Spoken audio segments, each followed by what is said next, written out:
Nestled in the heart of Michigan's Thumb region is a silent library of stone, a place where ancient stories are not written in ink, but carved into the very bedrock.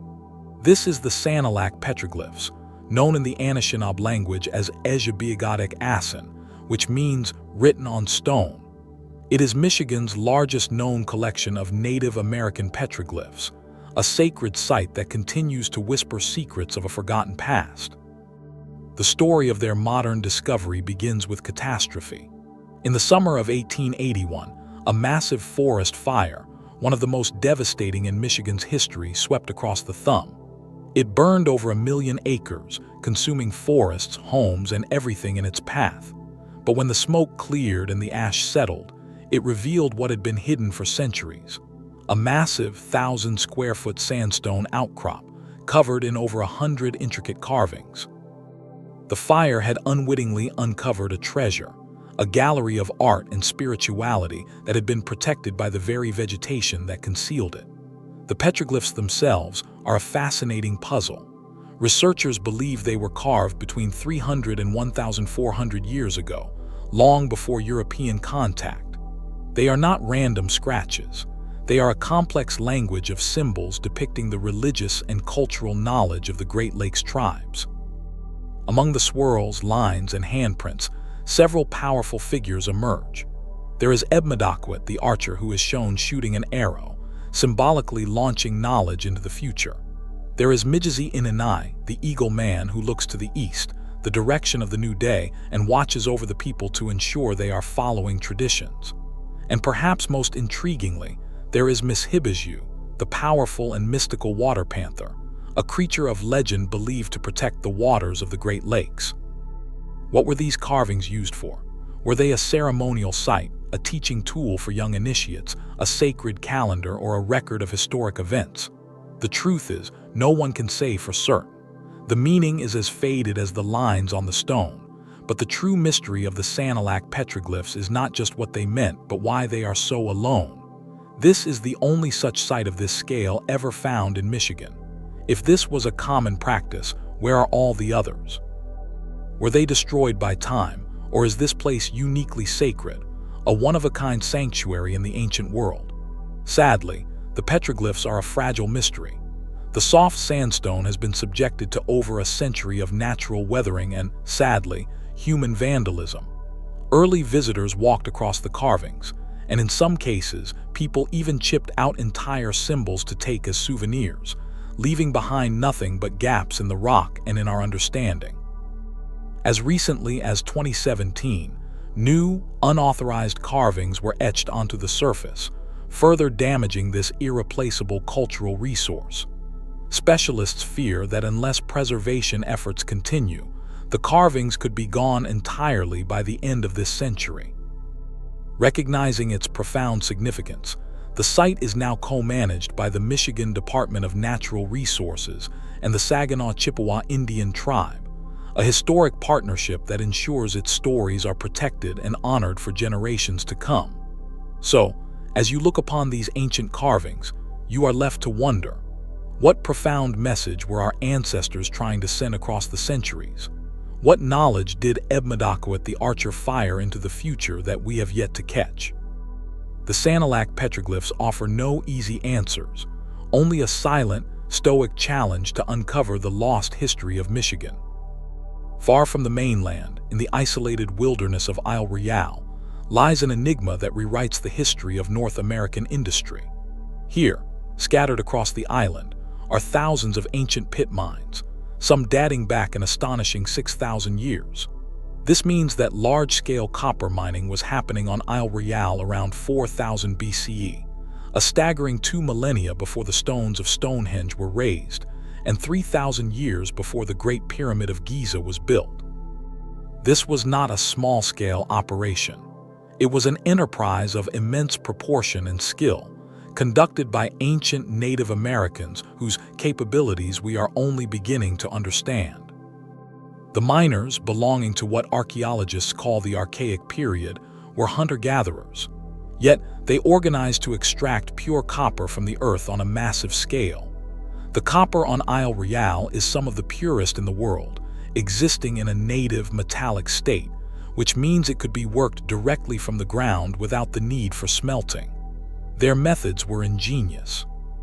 They used heavy, handheld stone hammers, often simple cobbles from the beach, to pound the copper-bearing rock until it fractured, freeing the precious metal within.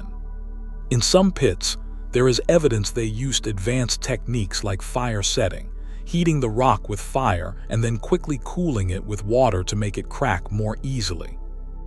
They dug pits that reached depths of 30 feet, and in some cases, they even showed early engineering prowess by using boulders to support the walls and drains to remove water. The scale is almost unimaginable. Over 1,000 prehistoric pits have been located on Royale alone, part of a network that extended across the Huron Peninsula. But this leads to one of the greatest archaeological mysteries of North America. What happened to all the copper? It is estimated that hundreds of thousands of tons of copper were removed from these mines over thousands of years. Yet, very little of this copper has been found in the archaeological record of the region. It simply vanished. So, where did it go? This question has spawned countless theories. The mainstream and widely supported explanation is that the copper was traded along extensive networks that span the continent. In fact, Lake Superior copper has been found at prehistoric sites throughout the eastern United States, proving it was a valuable commodity transported over vast distances. But there is a more controversial theory, one that hints at global connections. Some researchers and enthusiasts point to the Bronze Age civilizations of Europe and the Mediterranean. The Bronze Age, which lasted from around 3300 BC to 1200 BC, required enormous quantities of copper to mix with tin to create bronze. The problem is, these civilizations had scarce local sources of copper.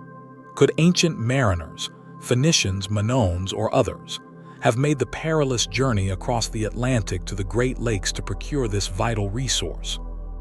Proponents of this theory point to a handful of alleged Old World artifacts found in the region and petroglyphs in nearby Canada that some interpret as depicting ocean-going vessels. However, most mainstream archaeologists are deeply skeptical, citing a complete lack of evidence for such transoceanic contact, such as shipwrecks or permanent Old World settlements. The mystery deepens around 1200 BC, when, just as the Bronze Age was collapsing in the Mediterranean, all mining activity on Royale and in the Huron suddenly and abruptly stopped. The ancient miners simply dropped their stone hammers, left enormous pieces of copper, some weighing thousands of pounds, still resting in their cradles in the pits, and walked away, never to return. Was this a coincidence, or is it a clue to a connected global history that we have yet to fully understand? The mines themselves hold their silence. The Minong mine, the largest and most productive site on Royale, where 19th century miners rediscovered these ancient pits, is now a National Historic Landmark, a testament to the two great mining eras that shaped this isolated island. The ancient copper mines of Royale force us to reconsider the capabilities of early North American peoples. They were not simple primitives. They were sophisticated miners whose work left a permanent mark on the landscape, and whose product may have fueled the growth of civilizations a world away. The question of where all that copper went remains one of Michigan's most compelling and enduring ancient mysteries. In the late 19th century, as America was rapidly expanding and industrializing, the ground beneath its new towns and cities began to give up ancient secrets. One such secret emerged in 1895 on a farm in eastern Michigan, a discovery so strange it would be reported in newspapers across the country, only to vanish from the public eye almost completely. This is the mystery of the Niles farm mounds. The story begins on October 24, 1895, on the property of Henry Thayer Niles, a well-known writer and lawyer. As workers excavated a large prehistoric Indian mound on his land, they unearthed something that defied all expectations. About 12 feet below the surface, they found not a typical burial site, but 20 skeletons arranged in a perfect circle, each one in a sitting posture, and each one with its face turned toward the east. It was a ritualistic arrangement that felt alien and deeply mysterious to those who witnessed it. But the mystery only deepened with the artifacts. Near each skeleton was a unique piece of pottery, described as being unlike any found in other local mounds.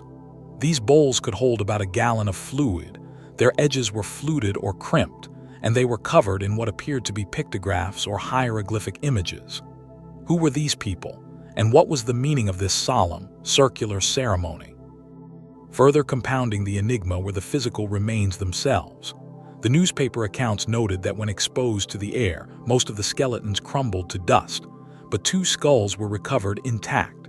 They were roughly the same size as a modern human skull, but they were described as having much larger, heavier, and stronger jawbones. This small, tantalizing detail raises so many questions. Was this a distinct group of people, a specific family line, or simply an anatomical anomaly? We will likely never know, because this is where the trail goes cold. After the initial flurry of news reports, the artifacts and the skulls disappeared. Their whereabouts today are completely unknown. It's as if the entire find was simply swallowed by the earth once more. So what happened? The most frustrating part of this mystery is that the official record seems to have forgotten this discovery entirely. Decades later, in the 1970s and 80s, the state of Ohio conducted archaeological surveys on the very same land, which was being developed into what is now Maumee Bay State Park. The official report from 1981 made no mention of the 1895 burial mound. It concluded the site had little historical significance, and the park was built right over it. Did the archaeologists simply not know about the earlier find, or was it deliberately left out? The report did note that a local collector had previously removed hundreds of artifacts from the area, perhaps accounting for the missing pottery. But the official silence is deafening. The Niles Farm mound forces us to confront the fragile nature of history. It represents one of potentially dozens of ancient sites that once dotted the landscape around the Great Lakes, most of which were plowed over, built upon, or simply lost to time. Without a scientific excavation, the truth about the 20-seated skeletons is gone forever. Were they leaders of a forgotten tribe, participants in a final, desperate ritual? Or were they, as some might speculate, something even older, a remnant of a culture so ancient we have no name for them? The land now bustles with the activity of a state park, a place of recreation and leisure, all while keeping its deepest secret buried just beneath the surface. A silent circle of the past waiting for an explanation that may never come. Along the majestic coastline of Lake Michigan, a stunning natural landscape tells a story of profound loss and eternal love. This is the legend of the Sleeping Bear Dunes, a tale passed down through generations of the Anishinaabe people, and one of Michigan's most beloved folklore. But behind this beautiful story lies a fascinating historical puzzle about its own origins. The legend itself is hauntingly beautiful. Long ago, a terrible forest fire ravaged the land of Wisconsin, driving a mother bear and her 2 cubs into the vast waters of Lake Michigan for refuge. They began a desperate swim toward the distant Michigan shore. The mother bear, strong and powerful, swam on, urging her cubs to follow. But the journey was too great for the little ones. After swimming for many hours, the exhausted cubs faltered and slipped beneath the cold waves. The mother bear reached the shore and climbed to the top of the highest dune, turning back to scan the water for her children. Her heart shattered, she lay down to wait, her eyes fixed forever on the place where her cubs had vanished. The Great Spirit, Gitch Manitou, witnessed her unwavering vigil and was moved by her sorrow. To honor the cubs' brave struggle, he raised 2 islands from the depths of the lake, North and South Manitou. And then, covering the grieving mother with a blanket of sand, he let her sleep for eternity, forever watching over her children. This poignant story provides a beautiful explanation for the iconic dunes and the 2 islands offshore. It fits a romantic pattern we often associate with Native American legends. A tragic event is memorialized in the landscape by a compassionate deity. However, When folklorists and scholars began to track the legend, they found a surprising backstory. The first known printing of this specific mother-hen cubs legend appeared not in an ancient tribal record, but in the Detroit Free Press on January 23, 1891. Furthermore, the versions of the story documented from native communities before it became a popular tourist legend all came from the Little Traverse Odawa, near Harbor Springs, a significant distance from the dunes themselves. This has led to speculation about the tale's true genesis. One intriguing theory points to a bicultural woman named Sophia Bailey Gravery. Born in 1807, she was the daughter of a fur trader and a mother with ties to the Little Traverse Odawa. She was raised on Mackinac Island and was deeply embedded in both European and native cultures. Scholars note that she endured the loss of her own son. Could this grieving mother have crafted a poignant story for her grandchildren, a tale that blended the familiar shape of the dunes with the Greek mythological tropes she would have known? Did she then share it with her Odawa friends and family, where it was gradually adopted and adapted as one of their own? It's a compelling possibility, suggesting the legend may be a powerful fusion of two worlds, born from a very real human experience of grief. So, what are we to make of this? Does this modern origin make the legend any less meaningful? Most would argue it does not. The story has been embraced by members of the Grand Traverse Band of Ottawa and Chippewa, and traditional storyteller Frank Edowachik has stated that it is a favorite story of generations of my people. Whether it is centuries old or a more recent creation, it has become a true and cherished part of the cultural landscape. The legend of the Sleeping Bear Dunes, in all its heartbreaking beauty, reminds us that stories have power. They connect us to the land, to our past, and to the universal emotions of love and loss. And sometimes, the mystery of where a story comes from is just as compelling as the story itself. The waters of Lake Michigan hold more than just sunken ships and old secrets. In one quiet bay, they cradle a mystery that reaches back to the very end of the Ice Age. This is the story of the Grand Traverse Bay Stones, a formation that has been sensationalized as Michigan's own underwater Stonehenge, though the truth is far more enigmatic and no less fascinating. The discovery was a complete accident. In the summer of 2007, Dr. Mark Holley, a professor of underwater archaeology, was conducting a routine sonar survey of Grand Traverse Bay for the Grand Traverse Bay Underwater Preserve. His mission was to catalog shipwrecks, but what his equipment revealed was something entirely unexpected. About 40 feet below the surface, on an otherwise featureless sandy bottom, the sonar detected a long, winding line of stones. When divers went down to investigate, they found a spooky and compelling sight: a mile-long arrangement of stones, ranging in size from a basketball to a compact car, stretching into the gloom. Dr. Holley himself admitted that the sight had an unnerving quality, saying, "It was really spooky when we saw it in the water. When you're swimming through a long line of stones and the rest of the lake bed is featureless, it's just spooky." But the single most astonishing find was yet to come. Among the countless rocks, one stood out. It was a large, egg-shaped boulder, about 3.5 feet tall and 5 feet across. And on its surface, there appeared to be a carving, a clear, deliberate etching of a mastodon. If this was indeed a petroglyph, it was an artifact of unimaginable significance. This is where the timeline of this mystery becomes truly staggering. Geological data tells us that the stones are approximately 9,000 years old.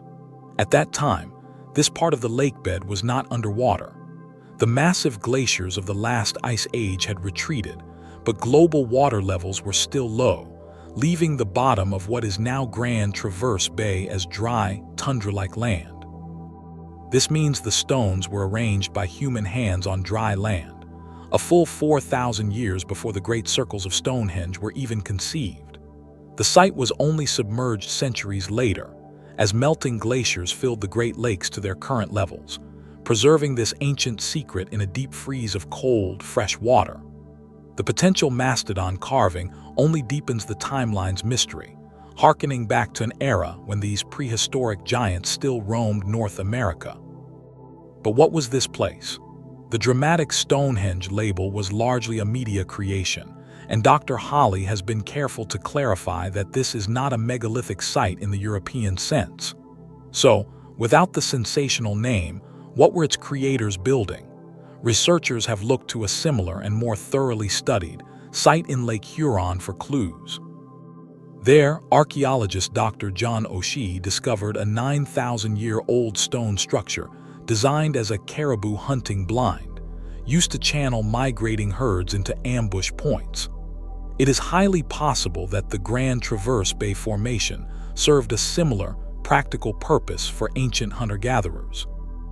Yet the presence of what might be a mastodon, an animal with profound spiritual significance, and the sheer scale of the mile-long arrangement also leave the door open for a more ceremonial function. Could it have been a sacred site, a place of ritual and gathering, marked with the image of a powerful, revered creature? However, no good mystery is without its controversies, and this site has several.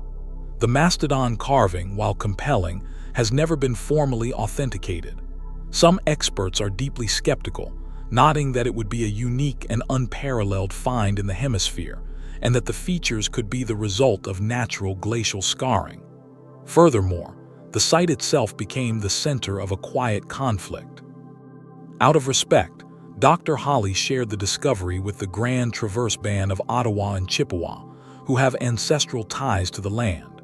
The tribe, wishing to protect what could be a sacred site from damage or disrespect, requested its location remain confidential.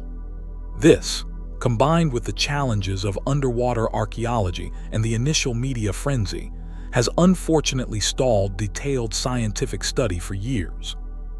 The site is caught between science and preservation, its secrets held in a delicate balance.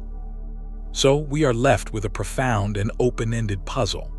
Are we looking at the remains of an ancient hunting ground, a sophisticated tool for survival from a world long lost? Or is it something more, the sacred architecture of Michigan's first people, a temple built on a tundra that now lies silent beneath the waves? The cold waters of Grand Traverse Bay keep their secret well, protecting a story 9,000 years in the making, waiting for the day when technology and tradition can finally come together to reveal the truth. Deep in the woods of Allegan County, Michigan, lies a natural formation so peculiar and so unsettling that it has sparked whispers of the supernatural for generations. They call it the Devil's Soup Bowl. Imagine a massive, yawning sinkhole, a sudden and dramatic tear in the forest floor. From above, you look down into a deep, steep-sided bowl, its bottom often cradling a pool of dark, stagnant water that seems to absorb the light. Trees lean precariously over the edges, their roots exposed by the constant, slow collapse of the earth. The air is often still and quiet here, a heavy silence that feels at odds with the surrounding, lively forest. It is a place that feels inherently ancient and deeply mysterious. But is it just a strange geological fluke, or is there something more to this unsettling spot? The mystery of the Devil's Soup Bowl isn't just about its appearance.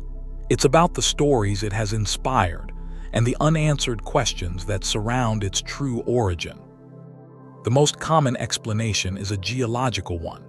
Michigan is known for its karst topography, a landscape shaped by the dissolution of soluble bedrock like limestone and gypsum.